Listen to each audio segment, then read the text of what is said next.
তো বন্ধুরা, মোটামুটি যা খবর পাওয়া যাচ্ছে সেই খবর হিসাবে এটুকু নিশ্চিতভাবে বলা যেতে পারে যে মিগুয়েল ফিগুয়েরা আজকের ম্যাচটা খেলবে না। কোয়ার্টার ফাইনালের ম্যাচ হতে চলেছে আজকে জামশেদপুর এফসির বিরুদ্ধে, যেখানে মোহনবাগান দল তাদের ঘরের মাঠে নামতে চলেছে। কোয়ার্টার ফাইনালের মতো ইম্পর্টেন্ট একটা ম্যাচ, ডুরান্ড কাপ 2026-এর। তো সেখানে মিগুয়েল ফিগুয়েরাকে পাবে না, কিন্তু কেন কি বৃত্তান্ত সবটাই ভিডিওতে আলোচনা করব। তবে তার আগে আর একটা বিষয় নিয়ে তোমাদের বলে রাখি, যেটা হলো মোহনবাগান দলের বর্তমান কোচ প্যানাগিওতিস দিলেম্পেরিস। তিনি কিন্তু বলা যেতে পারে এবার পরীক্ষার সম্মুখীন হতে চলেছেন। প্রথমে যে 3টে ম্যাচ হয়েছে গ্রুপ স্টেজে, তো সেখানে খুব বেশি কঠিন প্রতিপক্ষ ছিল না। ইস্টবেঙ্গল দল কঠিন প্রতিপক্ষ থাকলেও কোথাও প্রথম ম্যাচ দুই দলের জন্যই কিন্তু প্র্যাকটিসের সেইভাবে সুযোগ ছিল না। সেক্ষেত্রে প্যানসের দলের প্লেয়াররা, মানে মোহনবাগান দলের প্লেয়াররা ইস্টবেঙ্গল দলের প্লেয়ারের থেকে অনেকটাই হাই কোয়ালিটির ছিল, যে কারণে মোহনবাগান দল 1-0 গোলে জিতেছিল বলা যেতে পারে। তারপর মোহনবাগান এবং ইস্টবেঙ্গল দুটো দলেরই যে দলগুলোর সঙ্গে খেলা পড়েছিল সেই দলগুলোর সঙ্গে মোহনবাগান বা ইস্টবেঙ্গল দুটো দলই জিতবে, এটা নিশ্চিতভাবে বলা যায়। তো যাই হোক, তবে তার আগে আরেকটা ইম্পর্টেন্ট বিষয় নিয়ে বলে রাখি, যেটা হলো ইস্টবেঙ্গল দল গতকাল যে ম্যাচটা খেললো। দেখো, গতকাল ইস্টবেঙ্গল দল আমি বলবো তুলনামূলকভাবে খুব খারাপ ম্যাচ খেলেছে। কোথাও যেন মনে হয়েছে তারা জয়টা পেয়েছে ঠিকই, কিন্তু কষ্টার্জিত, খুব কষ্ট করেই জয়টা পেতে হয়েছে। 1-0 গোলে মাত্র তারা জিতেছে। আবার তার থেকে আরেকটা বিষয় গতকাল থেকে আমি দেখতে পাচ্ছি সোশ্যাল মিডিয়াতে, যেখানে ফটোটাও তোমরা দেখতে পাচ্ছ স্ক্রিনে। এই ফটোটা কোথাও কি ইন্ডিয়ান আর্মির প্লেয়াররা বা ইন্ডিয়ান আর্মি একটা পেনাল্টি থেকে বঞ্চিত হলো? দেখো, আমি কি কথা বলছি সেটা ছেড়ে দাও এই মুহূর্তে। তোমরা তোমাদের মতামত এই বিষয়টা একটু জানিও। কোথাও আমার মনে হয়েছে এটা পেনাল্টি দিলেও দেওয়া যেতে পারতো, কিন্তু জিনিসটা 50-50। এবার রেফারির সিদ্ধান্ত অবশ্যই আমাদের মানতে হবে, মেনে নিয়েছি, যে কারণে কিন্তু ইস্টবেঙ্গল 1-0 গোলে জিতেছে এবং সেমিফাইনালে চলে গেছে। আর সেমিফাইনাল পড়বে কিন্তু দিল্লির সঙ্গে, দিল্লি স্পোর্টিং ক্লাবের সঙ্গে পড়বে। তো কথা হলো, এই বিষয়টা বা এই ঘটনাটা কি পেনাল্টি ছিল? তবে হ্যাঁ, ইস্টবেঙ্গল দলও বেশ কিছু সুবর্ণ সুযোগ মিস করেছে, বিশেষ করে জেসান টিকে এবং সেই সঙ্গে পিবি বিষ্ণু। তবে জয়সূচক গোলটা, মানে একমাত্র গোল, পিবি বিষ্ণুই দিয়েছিল। তো যাই হোক, এইটুকু আপডেট ইস্টবেঙ্গল দলকে নিয়ে বললাম। তোমরা তোমাদের মতামত কমেন্টে জানিও। এবার ভিডিওর মেন আলোচনায় আসা যাক। তো আলোচনায় আসার আগে যদি আমি বলি কেন প্যানসের জন্য এটা বড় পরীক্ষা বা এবার হতে চলেছে, কারণ দেখো যে এর আগের ম্যাচগুলো মোহনবাগান যে কটা খেলেছে খুব একটা কিন্তু বেশ কঠিন প্রতিপক্ষ সামনে পড়েনি। এবার তারা কঠিন প্রতিপক্ষ সামনে পড়তে চলেছে, সেটা হলো জামশেদপুর এফসি। যদিও বর্তমানে জামশেদপুর দলটা খুব একটা বেশি শক্তিশালী নয়, তবে নামের দিক থেকে অনেকটা বড় নাম, এবং সেই সঙ্গে যে সমস্ত প্লেয়ারগুলো আছে সেই সমস্ত প্লেয়ারগুলো গতদিন যে ম্যাচগুলো মোহনবাগান খেলেছে, মানে গতবারে বলতে মানে এই সিজনের গত ম্যাচগুলো, সেই মানে টিমের প্লেয়ারদের থেকে কিন্তু জামশেদপুর এফসির প্লেয়ারদের কোয়ালিটি আছে। তো সেক্ষেত্রে কিন্তু একটা ভালো ফাইট আমরা দেখতে পেতে পারি। এবং তার থেকেও বড় কথা, মিগুয়েল ফিগুয়েরার মতো একটা প্লেয়ারকে মোহনবাগান দল পাবে না। কেন পাবে না, কি বৃত্তান্ত, সেটা অবশ্যই ভিডিওর পরবর্তী অংশে আসছি, তার জন্য তোমরা অপেক্ষা করো। তবে এই যে কঠিন প্রতিপক্ষগুলো পড়তে চলেছে, এরপরে মোহনবাগানের অ্যাওয়ে ম্যাচ হবে, আর অ্যাওয়ে ম্যাচ হওয়ার কারণটাও আমি বুঝতে পারলাম না। যাই হোক, সেটা বুঝে আর কাজ নেই, কারণ ডুরান্ডের কোনো কিছু আমাদের মাথায় খুব একটা বেশি ঢোকে না ব্যবসাটা ছাড়া। তো এটা এটা বেশি গুরুত্ব দিল, এটা ব্র্যাকেটের বাইরে। যাই হোক, তো এরপরে মানে এই কোয়ার্টার ফাইনাল জিতে গেলে মোহনবাগান যখন সেমিফাইনাল খেলবে তাদের অ্যাওয়ে ম্যাচ খেলতে হবে, মানে হোম অ্যাডভান্টেজ পাবে না।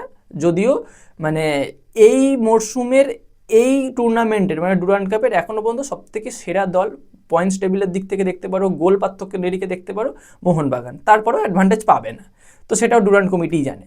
তো এই যে অ্যাওয়ে ম্যাচটা খেলবে, সেখানে নর্থ ইস্টের মতো টিম হয়তো পড়বে। শিলং লাজংয়ের থেকে নর্থ ইস্টকে আমি অবশ্যই এগিয়ে রাখবো। তো নর্থ ইস্টের সঙ্গে যখন পড়বে, নর্থ ইস্টে গিয়ে খেলতে হবে, তো সেটা কিন্তু মোহনবাগানের জন্য একটু টাফ কন্ডিশন হতে চলেছে। ব্যক্তিগতভাবে এটা আমার মতামত। আর সেখানে কিন্তু মোহনবাগান দলের কোচ প্যানাগিওতিস দিলেম্পেরিসের আসল পরীক্ষাটা পাওয়া যাবে, আমার এটাই মনে হয়। তবে বিশ্বাস আছে, এবং মোহনবাগান দলে যে কোয়ালিটির প্লেয়ার আছে সেদিক থেকে দেখতে গেলে হয়তো মোহনবাগান ম্যাচটা জিতে বেরিয়ে আসবে এবং ফাইনাল খেলবে যুব ভারতীতেই। সেটা হয়তো ইস্টবেঙ্গলের সঙ্গেই হতে চলেছে, এবং যেটা চাইছে ডুরান্ড কমিটি।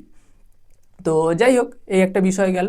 এবার কথা বলো মিগুয়েল ফিগুয়েরাকে নিয়ে। দেখো, সকল মোহনবাগান সমর্থক কিন্তু এই মুহূর্তে মিগুয়েল ফিগুয়েরার দিকে তাকিয়ে আছে, বা মোহনবাগান টিমের যে প্লেইং ইলেভেনটা হবে সেখানে তাকিয়ে আছে, যে কখন আমরা মিগুয়েল ফিগুয়েরাকে দেখতে পাবো মোহনবাগান জার্সিতে মাঠে নেমেছে এবং খেলছে। তো সেদিক থেকে দেখতে গেলে আমিও একজন সমর্থক হিসেবে আমি চাইছি যে কখন মিগুয়েল ফিগুরা নামবে, কিন্তু যেটা খবর পাওয়া যাচ্ছে সেটা হলো মিগুয়েল ফিগুরার কোমরে কিছুটা সমস্যা দেখা দিয়েছে, তবে খুব বড় সড়ো সমস্যা কিছু নয়, সে খেললেও খেলতে পারে, কিন্তু কোথাও ম্যানেজমেন্ট বা কোচ বা যে সমস্ত মেডিকেল টিম আছে তারা মিগুয়েলকে নিয়ে বাড়তি কোনো ঝুঁকি নিতে চাইছে না।